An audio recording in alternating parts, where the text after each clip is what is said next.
Hebreus 9.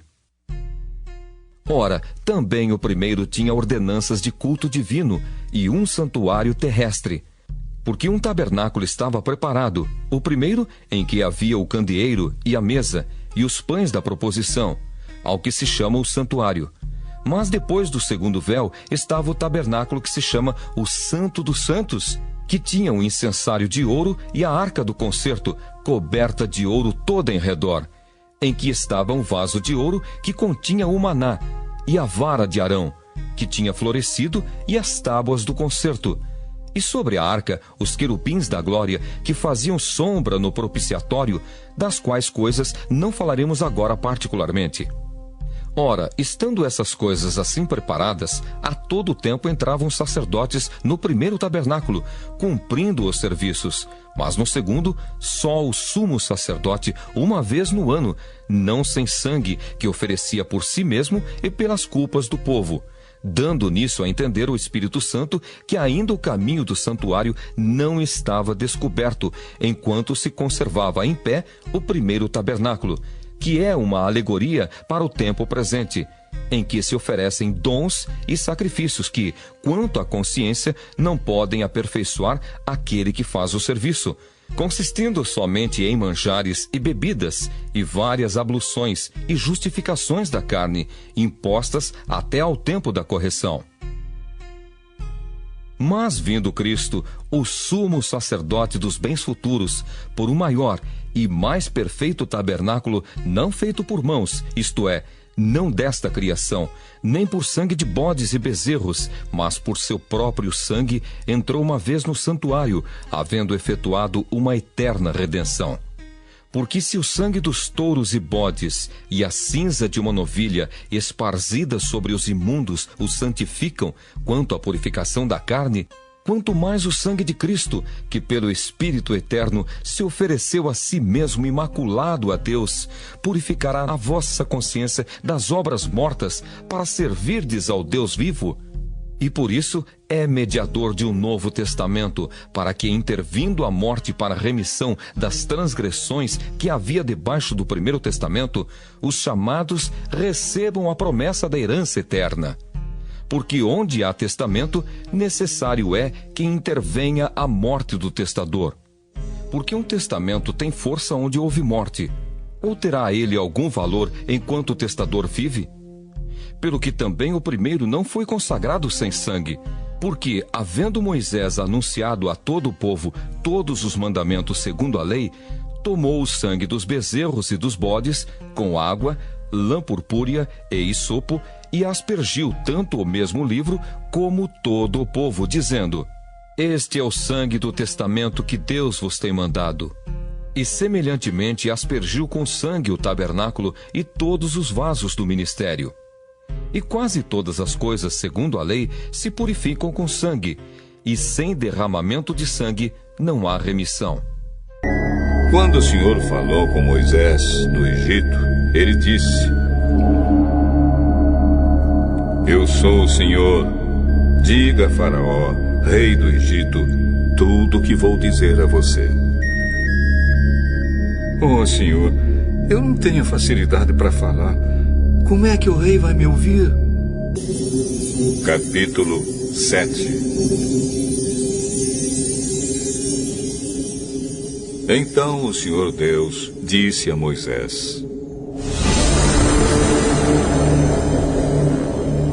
Vou fazer com que você seja como Deus para o rei. E Arão, o seu irmão, falará por você como profeta. Você dirá a Arão tudo o que eu mandar, e ele falará com o rei, pedindo que deixe os israelitas saírem da terra dele.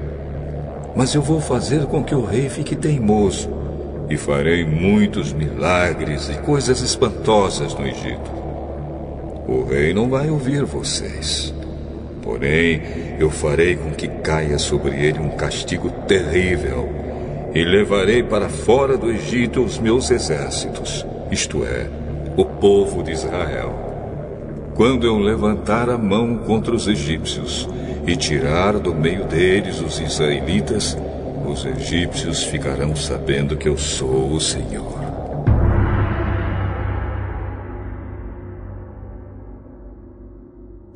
Moisés e Arão fizeram tudo como o Senhor havia mandado. Quando falaram com o rei do Egito, Moisés tinha 80 anos e Arão 83. O Senhor Deus disse a Moisés e a Arão: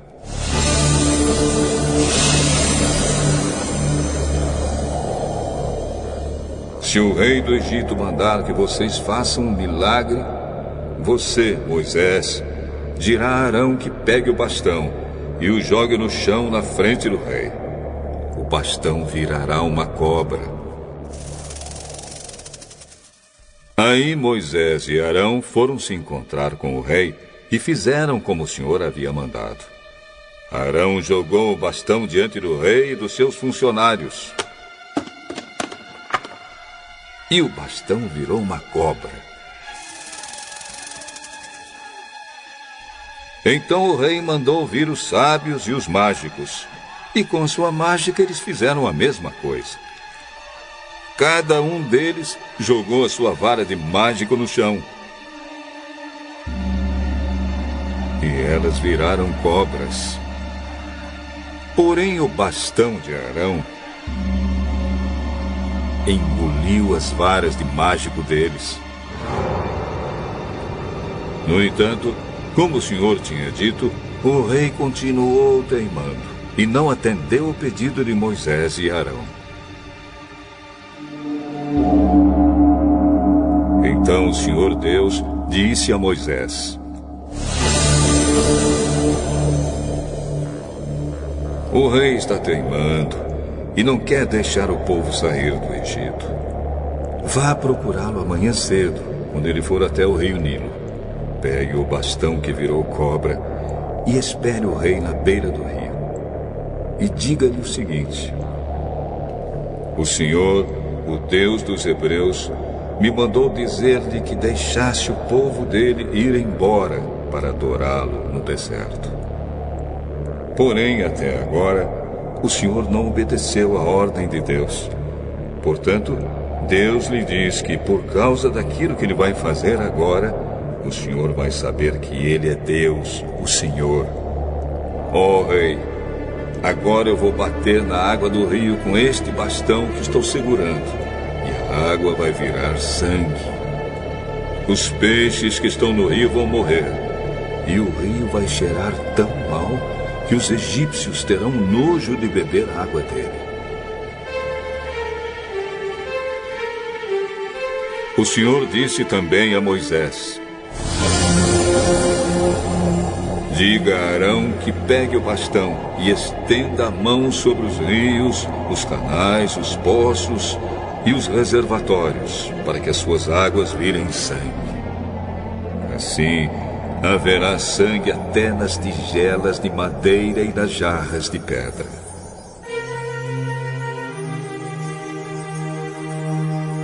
Moisés e Arão fizeram como o Senhor havia mandado. Na frente do rei e dos seus funcionários, Arão levantou o bastão e bateu no rio. E a água virou sangue. Os peixes morreram, e o rio cheirou tão mal que os egípcios não podiam beber a água dele. E em todo o Egito houve sangue. Porém, com as suas artes, os mágicos do Egito fizeram a mesma coisa. E assim o rei continuou teimando. Como o Senhor tinha dito, ele não atendeu o pedido de Moisés e Arão. Pelo contrário, ele voltou para o seu palácio sem se preocupar com o que havia acontecido. Todos os egípcios cavaram buracos na beira do rio para beber água limpa, pois não podiam beber da água do rio. E passaram 7 dias depois que o Senhor Deus bateu nas águas do rio.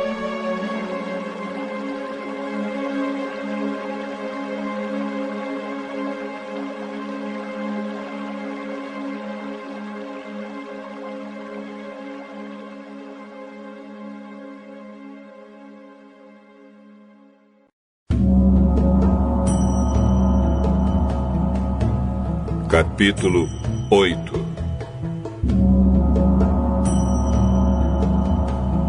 Depois o Senhor Deus disse a Moisés: Vá falar com o rei e diga que o Senhor está dizendo a ele o seguinte: Deixe que o meu povo saia do país a fim de me adorar. Se você não deixar, eu castigarei o seu país cobrindo-o de rãs. O rio Nilo ficará cheio de rãs, e elas sairão dele e entrarão no palácio do rei, no seu quarto, na sua cama, nas casas dos seus funcionários e do seu povo, e até dentro dos fornos e das bacias de amassar pão. As rãs pularão em cima de você, do seu povo e de todos os seus funcionários.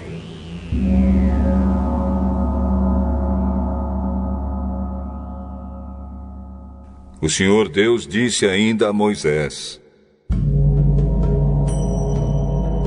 Diga a Arão que estenda o bastão sobre os rios, os canais e os poços, e faça com que as rãs saiam das águas e cubram a terra do Egito. Aí Arão estendeu a mão sobre as águas do Egito, e as rãs saíram das águas e cobriram todo o país. Porém, os mágicos, com as suas artes, fizeram a mesma coisa. Eles também trouxeram rãs sobre a terra do Egito. Então o rei mandou chamar Moisés e Arão e disse a eles: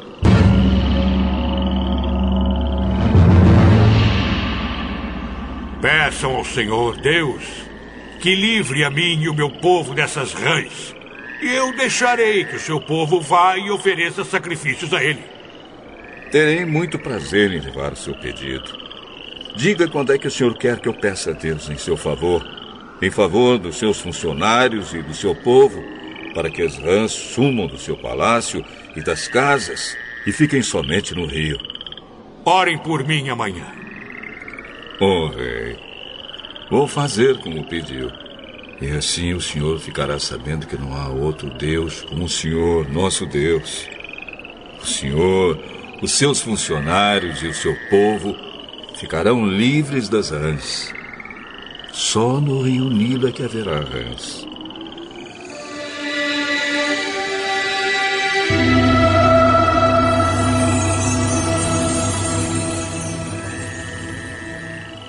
Moisés e Arão saíram do palácio do rei. Depois Moisés pediu ao Senhor Deus que retirasse as rãs que ele havia mandado contra o rei. E o Senhor atendeu o seu pedido. As rãs que estavam nas casas, nos quintais e nos campos morreram. Os egípcios fizeram muitos montes de rãs, e um cheiro horrível se espalhou pelo país inteiro. Quando o rei viu que as rãs tinham morrido, continuou teimando, como o Senhor tinha dito, e não atendeu o pedido de Moisés e Arão. O Senhor Deus disse a Moisés: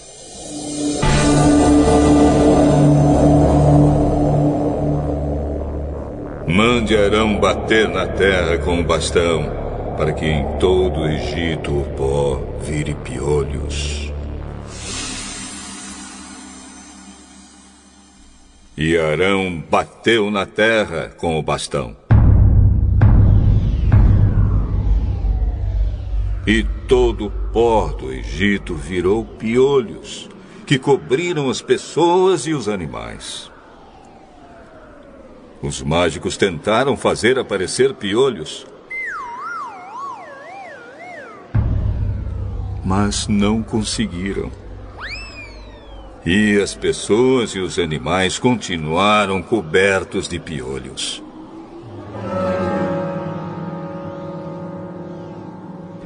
Então os mágicos disseram ao rei: Foi Deus quem fez isso. Mas o rei continuou teimando, como o Senhor tinha dito, e não atendeu o pedido de Moisés e Arão. O Senhor Deus disse a Moisés: amanhã cedo, quando o rei for até a beira do rio, vá falar com ele. E diga que eu, o Senhor, mandei lhe dizer: deixe que o meu povo saia do país a fim de me adorar. Se você não deixar, eu mandarei moscas para castigar você, os seus funcionários e o seu povo. As casas dos egípcios ficarão cheias de moscas e o chão ficará coberto com elas. Mas naquele dia separarei a região de Gozém, onde mora o meu povo, para que ali não haja moscas. Assim, você ficará sabendo que eu, o Senhor, estou aqui neste país. Farei diferença entre o meu povo e o seu povo. Este milagre vai acontecer amanhã. Assim fez Deus, o Senhor.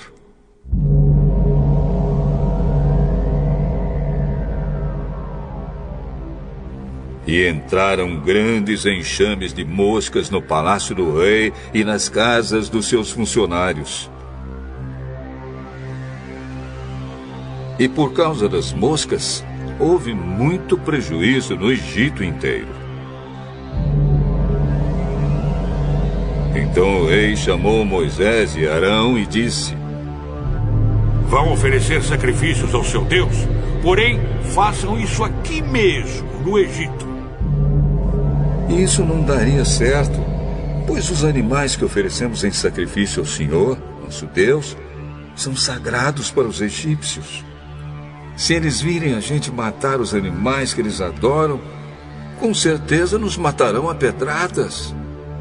Nós temos de caminhar 3 dias pelo deserto até chegarmos ao lugar onde vamos oferecer sacrifícios ao Senhor, nosso Deus, como Ele mesmo nos ordenou.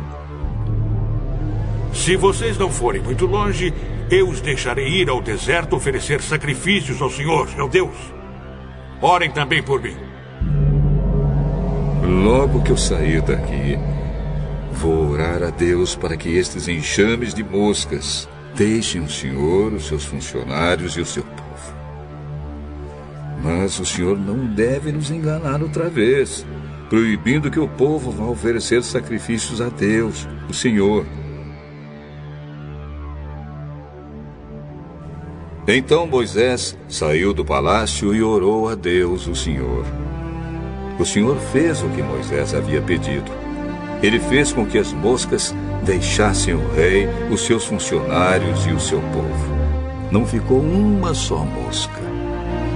Mas ainda dessa vez o rei continuou teimando e não deixou o povo ir.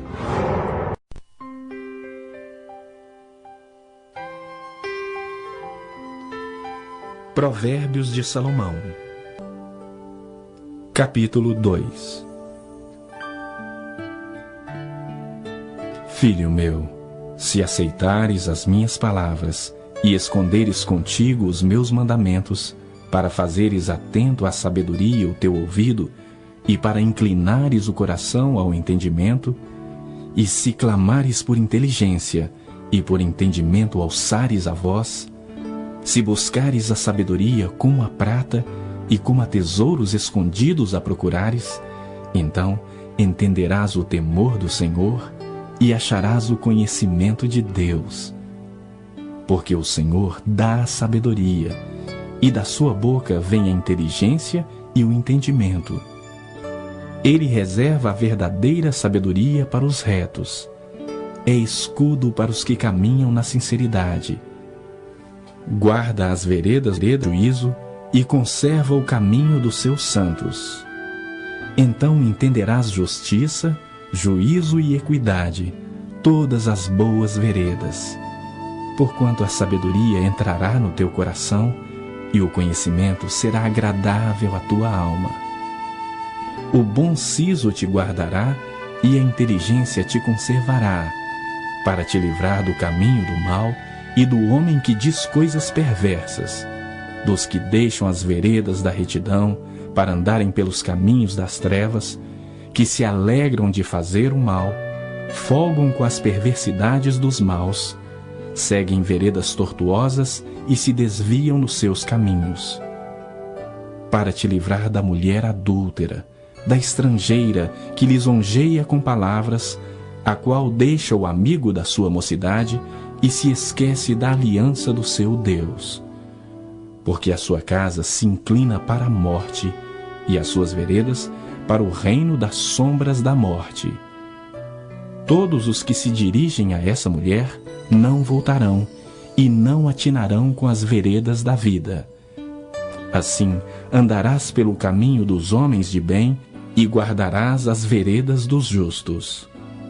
Porque os retos habitarão a terra, e os íntegros permanecerão nela, mas os perversos serão eliminados da terra, e os aleivosos serão dela desarraigados.